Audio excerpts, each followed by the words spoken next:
ಓಂ ಗಂಗಣಪತಯೇ ನಮಃ. ಶ್ರೀ ಗುರುಭ್ಯೋ ನಮಃ. ಹರಿ ಓಂ. ನಮಸ್ಕಾರ.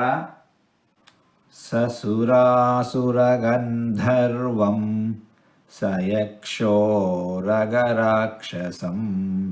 ಜಗದ್ವಶೇ ವರ್ತತೆ ದಂ ಕೃಷ್ಣಸ್ಯ ಸಚರಾಚರಂ.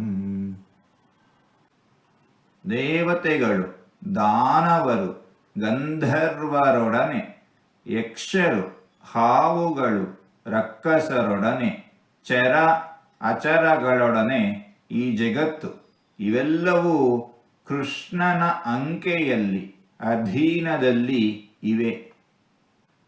ಹೀಗೆ 4 ತೊದಲು ಮಾತುಗಳನ್ನು ಆಡಿದ್ದೇನೆ. ಇದರಲ್ಲಿ ಏನಾದರೂ ತಪ್ಪುಗಳು ಇದ್ದರೆ ಆ ತಪ್ಪುಗಳನ್ನು ಬಿಟ್ಟು ಒಳ್ಳೆಯದು ಅಂತ ಏನಾದರೂ ಇದ್ದರೆ ಆ ಒಳ್ಳೆಯದನ್ನು ಮಾತ್ರ ಸ್ವೀಕರಿಸಬೇಕು ಅಂತ ಹೇಳಿ ಪ್ರಾರ್ಥನೆ. ಈ ನುಡಿಗಳನ್ನೆಲ್ಲ ಆಡಿಸಿದ ಭಗವಂತನಿಗೇ ಸರ್ವವೂ ಸಮರ್ಪಿತ. ಸರ್ವಂ ಶ್ರೀ ಕೃಷ್ಣಾರ್ಪಣಮಸ್ತು.